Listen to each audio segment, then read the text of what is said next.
Hey guys, what is going on, and welcome to another episode. Episode 3 of Food and Books, where I take inspiration from within the pages and create a sweet or savory dish just for you. Today's book, The Babysitter's Coven.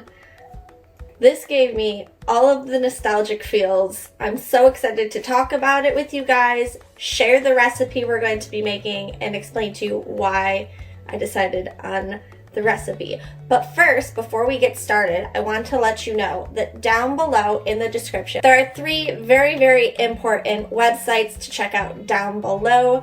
The first one is going to be the Pinterest board for Food and Books. There you will see some pins where I took my inspiration and tried to find something to make for you guys, so you can follow those pins or follow this video.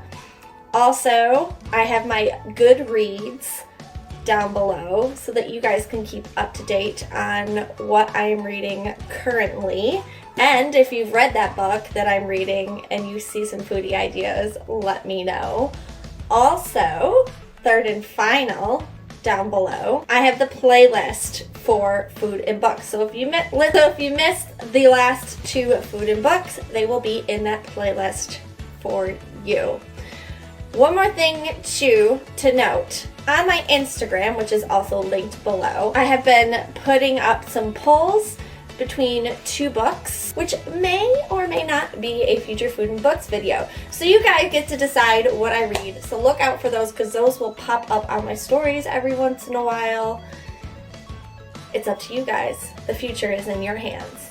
So without any further ado, let's get into today's book.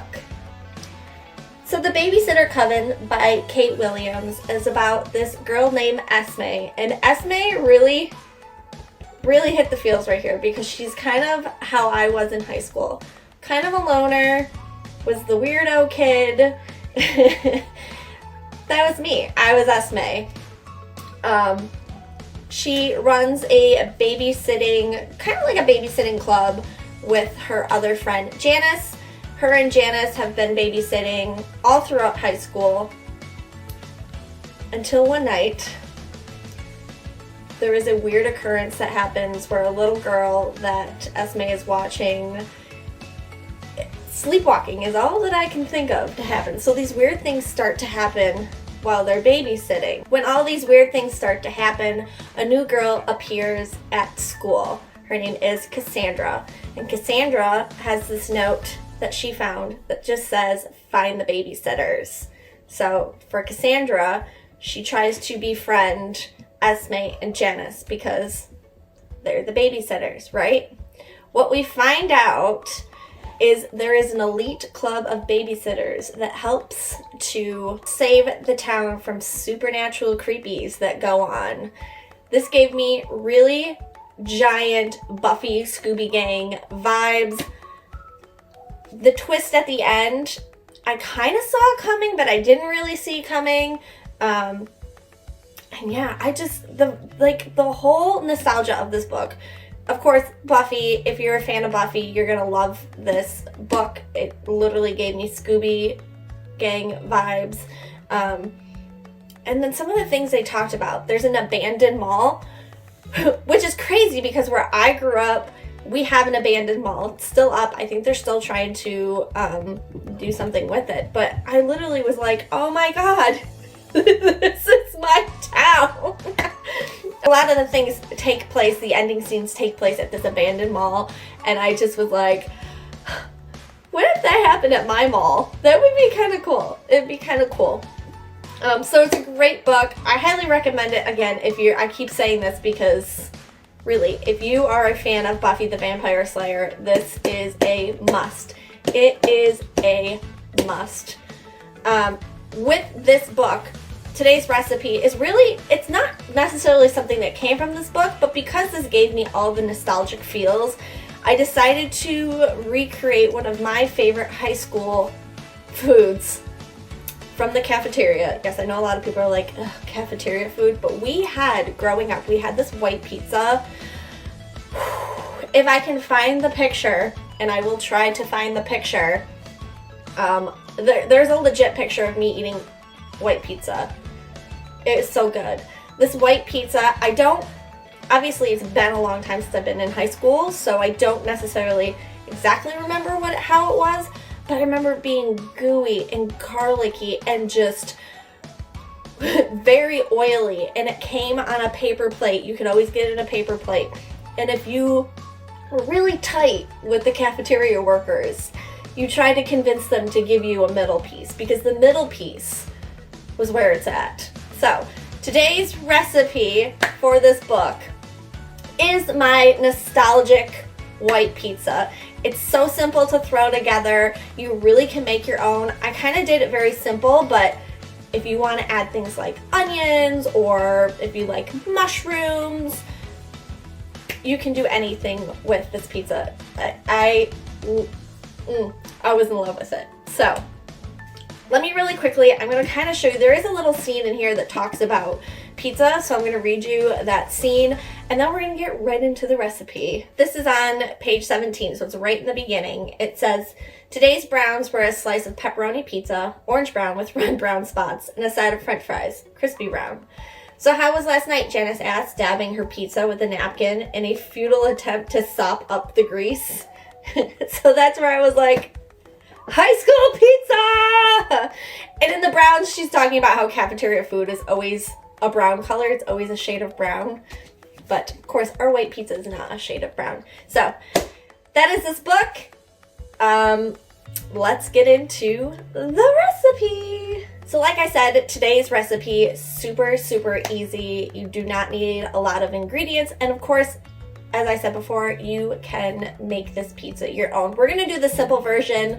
We're gonna do the version that I remember from high school. So what you're going to need is you're going to need some pizza dough. I just use the Pillsbury pizza dough in the can that you just pop open. Of course, if you have your own pizza recipe, a tried and true recipe, you can use that. Or if there's a pizzeria that makes a really good dough that you want to use, you can use that. For me, I just use the Pillsbury dough. Also, we want to keep in mind too that it's a square pizza. Again, you don't have to make it square, but I just remember it being square. So I baked it in a cookie sheet. Then you will need some type of cheese. I used Daiya cheese because I'm lactose intolerant.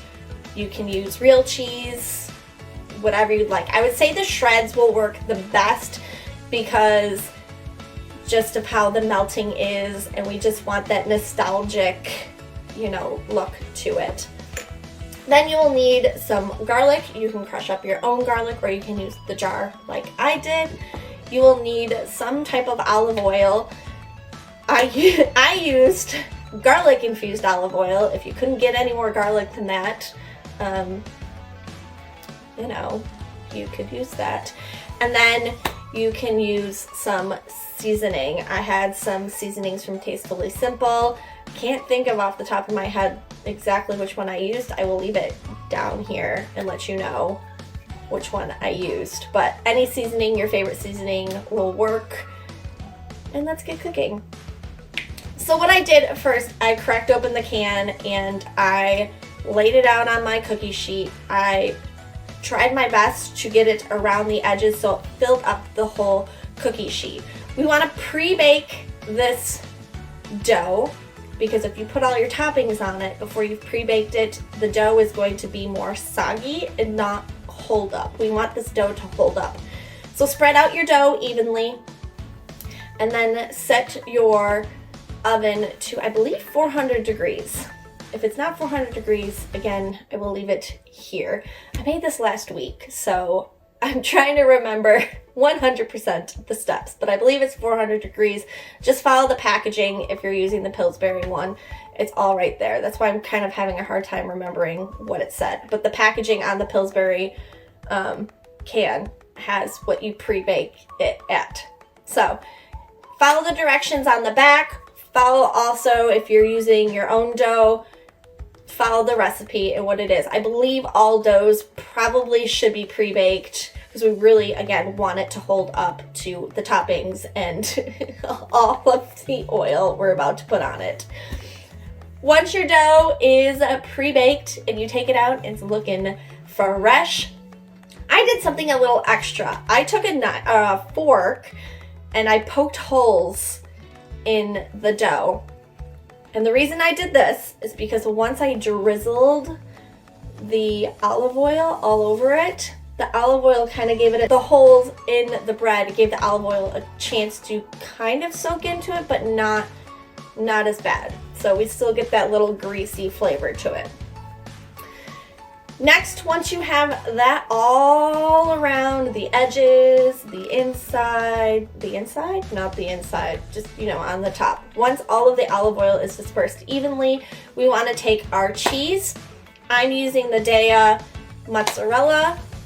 Again, I'm lactose intolerant. Use your favorite mozzarella, whatever you need. The Daiya one I find has been very good at melty. To get that melt still. That's probably my favorite vegan cheese. It melts really good. It looks very good and melty. So I would say use that. Unless there's another vegan cheese out there that y'all know of and I should be using instead. But right now, that's my favorite.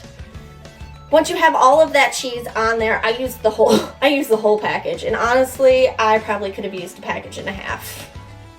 But I only had the one package. So, maybe you want to use a package and a half. I don't know.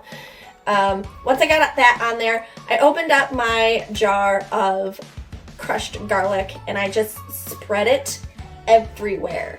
I was like a garlic fairy, just dispersing all of the garlic. Like I said, I love garlic, so I made this pizza extra garlicky.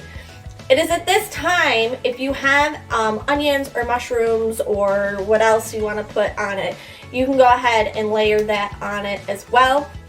Also, if you have more cheese after this step, I would say put more cheese on it. Who am I to judge? I'm not here to judge you. You do you. This recipe's all yours. We're just trying to live our nostalgic fantasy right now. That's how this is. After that, I believe I drizzled more I'm pretty sure I drizzled more olive oil on that. Yeah, I think I actually did. I have no excuses. And then the last final step that I did was I put the seasoning on top of it. If you have a parsley, that might also do very well. I don't remember if there's parsley on it, but like the adult Chelsea was like, this needs seasoning. Because I kind of borderline remember the white pizza from school being bland, but being good at the same time. So adult Chelsea was just like, this needs some seasoning. So use a seasoning you like. The world is your oyster. I feel like I say that in every food and book video. The world is your oyster. Do it the way you want to. These are just mere suggestions. When all that is done, I stuck it right back into the oven and I waited and I kept watching and drooling and salivating for this pizza because there was an explosion of garlic smells in this house. I was so excited. After a while, I took it out, checked it, make sure everything was okay, and then I stuck it under the broiler. Now, if you are using real cheese, this is going to happen very quickly. If you stick it under the broiler, it's going to bubble. So watch it. I am using the vegan cheese. So it kind of broiled, but it didn't, I don't know. You're going to get a different look than I got. But the end, oh my God, it was so good. I cut it in squares and then just for nostalgic sake, I put it on a paper plate, just like I would get at school. And oh, I was back in the cafeteria with my friends and yeah, it was so good. It was delicious. I had a lot of it left. This is something you can definitely freeze, and if you're home alone or you just don't feel like cooking, excuse the cats, This is great to just pull out of the freezer, put it in a toaster oven or your microwave or however you reheat pizza. You could have it cold. I don't like cold pizza, but you could have it cold. So this is very easy to just make ahead, throw in the freezer, something to grab on a busy day. And yeah, that is it. That is the recipe. I'm so happy. I'm telling you, the pizza, this book, all the nostalgic feels. I was literally living my best life. Have you guys read this book yet? Let me know in the comments down below. Also, Kate Williams has 2 more in these series, and can you see it here? I think it's too high up, but I see the second one all the way up here.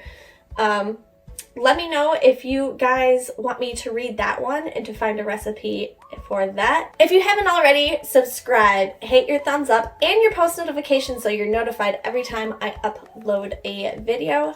Thank you guys so much for coming on this memory train with me.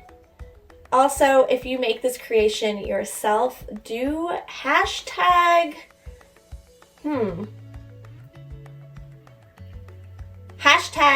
food in books, and I will see you all really soon in my next video. Goodbye!